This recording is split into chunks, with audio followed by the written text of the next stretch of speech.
क्या भारत स्वघोषित हिंदू राष्ट्र बन चुका है? क्या सच में संविधान को बदलने का वक्त आ चुका है? क्या देश की बहुसंख्यक हिंदू आबादी एक बड़े खतरे में है? क्या सच में हिंदू नींद से नहीं जागा तो भारत पाकिस्तान बन जाएगा, बांग्लादेश सा हाल हो जाएगा? इन तमाम सवालों के जवाब और हकीकत जानने के लिए वीडियो में आखिर तक बने रहिएगा। नमस्कार, मेरा नाम है रिति मिश्रा और आप देख रहे हैं प्राइम टीवी का डिजिटल प्लेटफॉर्म।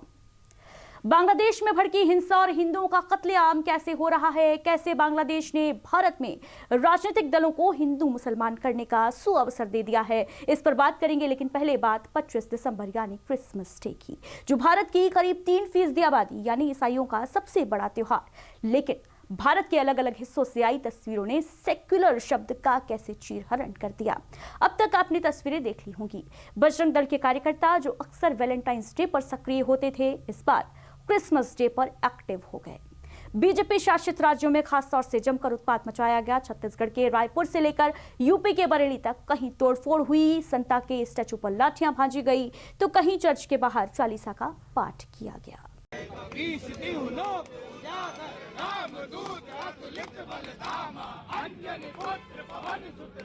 सवाल यह है कि इन तथाकथित बुद्धिजीवियों को किसने अधिकार दे दिया कि ये किसी की त्योहार में खलल डालें? क्या ये लोग देश के संविधान से बड़े हो चुके हैं, ऊपर हो चुके हैं? बीजेपी की कर्ता धर्ता माने जाने वाली आरएसएस की पैदाइश बजरंग दल को खुली छूट आखिर किसने दी है? इन सवालों के जवाब आप दीजिएगा, लेकिन उससे पहले एक और तस्वीर देख लीजिए। दिल्ली की चर्च में प्रधानमंत्री नरेंद्र मोदी क्रिसमस डे पर प्रेयर करने पहुंचे थे। अगर खुद प्रधानमंत्री क्रिसमस डे मना रहे हैं, सेलिब्रेट कर रहे हैं, तो हिंदू राष्ट्र वाला जहर कौन भर रहा है? संता क्लॉज पर राजनीति गरमाई तो कांग्रेस भी पीछे कैसे रहती? वहीं इस पूरे मामले पर कांग्रेस नेता पवन खेड़ा ने तोड़फोड़ करने वाले युवकों को आरएसएस और बीजेपी का आदमी बता दिया। सुनिए।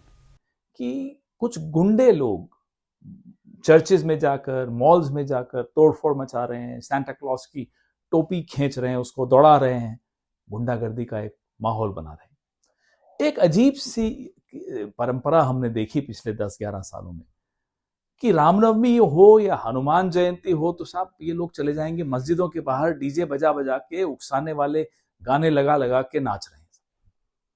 क्रिसमस है तो चर्च के बाहर हनुमान चालीसा पढ़ रहे हैं। आपने कभी सोचा है? मतलब बेवकूफी है, मूर्खता है, गुंडागर्दी है। अपने त्योहार में अपने मंदिर, अपने घर, अपनी सड़कों पर नहीं, मस्जिदों के बाहर जाकर डीजे बजाएंगे। उनके त्योहार में वहां जाकर हनुमान चालीसा पढ़ेंगे। क्यों साहब? ये खरपतवार है, और ये खरपतवार नतीजा है आरएसएस की जो जहरीले बीज जो इन्होंने बोए हैं, प्रधानमंत्री नरेंद्र मोदी ने बोए हैं, संघ ने बोए हैं, आज से नहीं कई सालों से बो रहे हैं। ये खरपतवार उन्हीं बीजों से निकला है। इनके आचार में हिंसा है, इनके विचार में नफरत है। ये हिंदू नहीं है, ये इनका कोई धर्म हो ही नहीं सकता। इनका धर्म ही नफरत है। तो कम से कम मैं अपने धर्म, अपने देश, अपने समाज को इस खरपतवार से जरूर बचाऊंगा। पूरे विश्व में लोग हंस रहे हैं, हैरान हो रहे हैं कि भारत को हो क्या गया। इतनी पुरानी सभ्यता और इतना डर, सांता क्लॉज की टोपी से डर गए। और खैर ये टोपी की सियासत तो साहब नरेंद्र मोदी जी करते रहे, आज से नहीं कर रहे हैं, लगातार कर रहे हैं। कपड़ों से पहचानना, शमशान, कब्रिस्तान, टोपी, यही सब बातें इन्होंने सीखी, यही सब बातें ये सिखा रहे हैं। लेकिन सुबह सुबह खुद चर्च जरूर चले गए। तो इस दौरे सियासत का इतना सा फसाना है कि बस्ती भी जलानी है और मातम भी मनाना है। चले गए, केरला में चुनाव है तो मोदी जी आज चर्च चले गए। गुंडों को अपने नहीं रोक पा रहे, जो इनकी फौज है इनको नहीं रोक पा रहे या रोकना नहीं चाह रहे।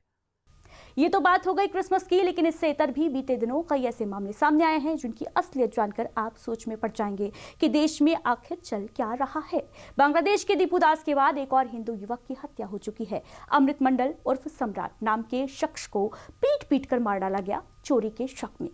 लेकिन बांग्लादेश यानी विदेश की धरती पर दीपू और अमृत के साथ जो कुछ हुआ वो बेहद निंदनीय है, बेहद बर्बरतापूर्ण है। जितनी निंदा इसकी की जाए कम होगी। लेकिन बांग्लादेश की स्थिति का हवाला देकर भारत में कैसे आग फैलाई जा रही है, भड़काया जा रहा है हिंदुओं को, ये भी देखिए।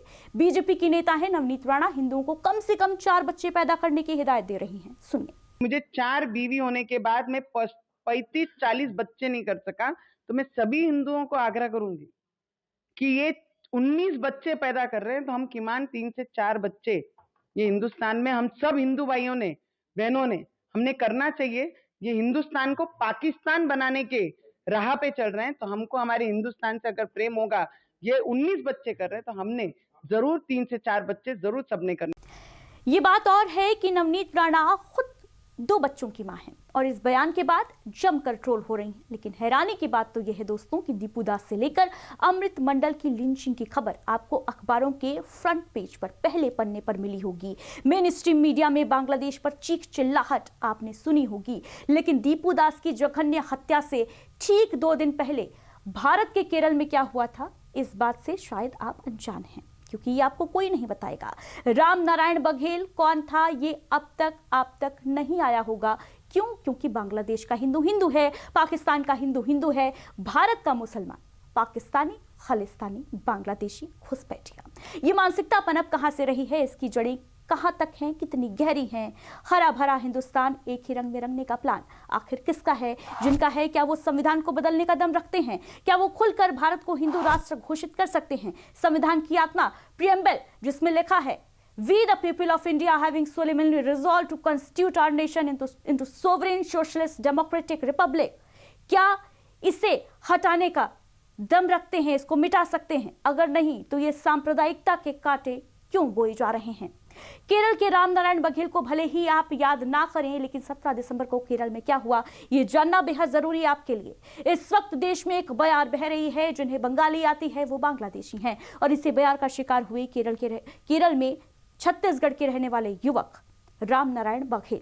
बंगाली बोलना उन्हें भारी पड़ गया और उन्हें बांग्लादेशी मान लिया गया। फिर क्या था? पीट पीट कर भीड़ ने उनकी लिंचिंग कर दी, मौत के घाट उतार दिया, लेकिन कोई हो हल्ला नहीं, कोई शोर शराबा नहीं। क्यों? क्योंकि ये हत्या हिंदुस्तान में हुई, इसीलिए अन्य प्रदेशों में हिंदू संगठनों को हिंदुओं के खतरे का डर नहीं सताया।